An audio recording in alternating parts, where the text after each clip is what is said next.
Hello friends, welcome to தியா சமையல். இன்னைக்கு என்ன சமைக்க போறேன்னா, நல்லா மெத்துன்னு பிரிச்சா லேயரா வர மாதிரி சப்பாத்தி தான் பண்ண போறோம். சப்பாத்தி சுட்டு எவ்வளவு நேரம் கழிச்சு சாப்பிட்டாலும் அதே சாஃப்ட்னஸ் உங்களுக்கு இருக்கும். வாங்க எப்படி செய்யறதுன்னு பார்க்கலாம். சமையல் அறைக்கு போறதுக்கு முன்னாடி இப்பதான் ஃபர்ஸ்ட் டைம் என் சேனலை பாக்குறீங்கன்னா என் சேனலை சப்ஸ்கிரைப் பண்ணிட்டு பக்கத்துல இருக்க பெல் ஐக்கானை கிளிக் பண்ணிட்டு வாங்க.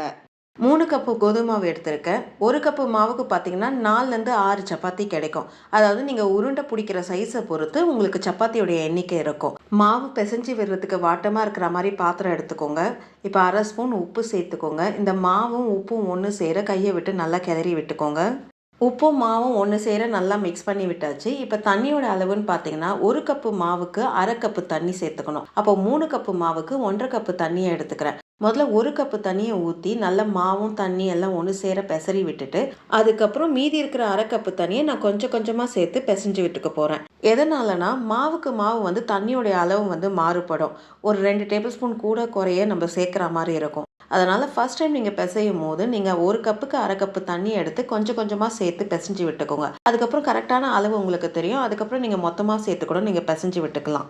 நான் யூஸ் பண்ணுற மாவு வீட்டில் அரைச்ச மாவு. இது 1 கப்பு மாவுக்கு 1/2 கப்பு தண்ணி கரெக்டாக இருக்கும். நான் 1/2 கப்பு தண்ணியை யூஸ் பண்ணி மாவை நல்லா பிசைஞ்சு விட்டுக்கிறேன். சப்பாத்தி நல்லா சாஃப்டாக வரத்துக்கு ஃபர்ஸ்ட் ஸ்டெப் பார்த்தீங்கன்னா தண்ணியோடைய அளவு கரெக்டாக இருக்கணும். 2வது ஸ்டெப் பார்த்தீங்கன்னா மாவு பிசைஞ்சு விடுறதுல இருக்குது. உள்ளங்கையை வச்சு மாவை எந்த அளவுக்கு பிசைஞ்சு விட முடியுமோ அந்த அளவுக்கு நீங்கள் பிசைஞ்சு விடணும். தண்ணி மாவோட ஒன்று சேர நல்லா பிசைஞ்சு வச்சுருக்கோம். இந்த ஸ்டேஜில் 1 ஸ்பூன் எண்ணெய் சேர்த்துக்கோங்க. எண்ணெய் சேர்த்து மாவை நல்லா பிசைஞ்சு விட்டுக்கோங்க. உள்ளங்கையை வச்சு எந்த அளவுக்கு நீங்கள் பிசைய முடியுமோ அந்த அளவுக்கு நீங்கள் மாவை பிசைஞ்சு விட்டுக்கணும். உள்ளங்கையில் நல்லா ப்ரெஷர் கொடுத்து மாவை நல்லா பிசைஞ்சு விட்டாச்சு. பாருங்கள் எந்த அளவுக்கு சாஃப்டாக பிசைஞ்சு விட்டுருக்கேன் பாருங்கள். இந்த மாதிரி சாஃப்டாக இருந்தால் தான் நம்மளுக்கு சப்பாத்தி நல்லா மெத்துன்னு வரும். இப்போ 3லேருந்து 4 ட்ராப் எண்ணெய் விட்டு மேலே நல்லா பூசி விட்டு 1/2 மணி நேரத்துலேருந்து 1 மணி நேரம் வரைக்கும் நீங்கள் மாவை ஊற விடுங்க. மாவு 1/2 மணி நேரம் ஊற வச்சாச்சு. மாவு எந்த அளவுக்கு சாஃப்டாக இருக்குது பாருங்கள். மாவு எந்த அளவுக்கு சாஃப்டாக பிசைகிறோமோ அந்த அளவுக்கு சப்பாத்தி நம்மளுக்கு சாஃப்டாக கிடைக்கும். இப்போ மாவை நம்ம உருட்டிக்கலாம்.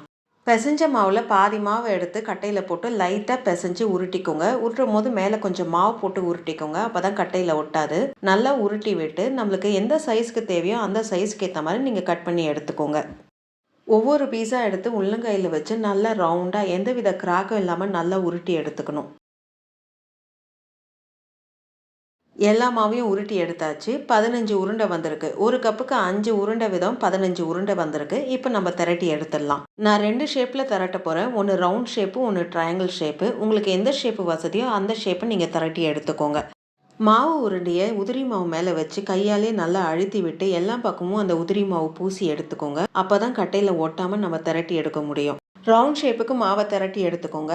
புதுசாக சப்பாத்தி பண்ணுறவங்களுக்கு ரவுண்ட் ஷேப் எக்ஸாக்டாக கிடைக்காது. ஆனால் நீங்கள் பழக உங்களுக்கு கரெக்டான ஷேப் கிடைக்கும். அப்படி இல்லைனா வீட்டில் ஷார்ப்பான எட்ஜ் இருக்கிற மூடியை வச்சு நீங்கள் நல்லா ப்ரெஸ் பண்ணி ஓரத்தெல்லாம் எடுத்து விட்டுட்டு ரவுண்ட் ஷேப்பாக ஆக்கிக்கலாம். மாவு திரட்டும் போது கட்டையில் ஒட்டுற மாதிரி இருந்துச்சுன்னா லைட்டாக மாவை தூவிட்டு நீங்கள் திரட்டி எடுத்துக்கோங்க. ரவுண்ட் ஷேப்புக்கு சப்பாத்தியை திரட்டியாச்சு. இப்போ முக்கோண ஷேப்புக்கு இந்த ரவுண்ட் ஷேப்லேயே ஒரு 2 ட்ராப் எண்ணெயை ஊற்றி எல்லா பக்கமும் படுற மாதிரி நல்லா தேய்ச்சி விட்டுக்கோங்க. எண்ணெயை எல்லா பக்கமும் தேய்ச்சி விட்டுட்டு மேலேருந்து கீழ் பக்கமாக மடித்து விட்டு சைட்லேருந்து ஒரு சைட்லேருந்து இன்னொரு சைடுக்கு மடித்து விட்டிங்கன்னா முக்கோண ஷேப்புக்கு கிடச்சிரும். இப்போ முக்கோண ஷேப்பை நல்லா திரட்டி விட்டுக்கோங்க. திரட்டும் போது மாவு கட்டையில் விட்டுச்சுன்னா உதிரி மாவை லைட்டாக தூவி விட்டு கையால் நல்லா தேய்ச்சி விட்டுட்டு அதுக்கப்புறம் கட்டையை வச்சு தேய்ங்க. உங்களுக்கு மாவு கட்டையில் ஒட்டாமல் ஈஸியாக தேய்க்க வரும். முக்கோண ஷேப்புக்கு திரட்டி எடுத்தாச்சு. திரட்டின மாவை கையால் இந்த மாதிரி தட்டி விட்டிங்கன்னா மேலே இருக்கிற எக்ஸஸான உதிரி மாவு கீழே கொட்டிடும். இதே மாதிரி எல்லா மாவையும் நீங்கள் திரட்டி எடுத்துக்கோங்க. திரட்டி எடுத்த பிறகு நம்ம சப்பாத்தி செய்ய ஆரம்பிச்சிடலாம். கல் நல்லா சூடான பிறகு அடுப்பை லோ ஃப்ளேமுக்கு மாற்றி வச்சுட்டு நம்ம திரட்டின சப்பாத்தியை போடுங்க.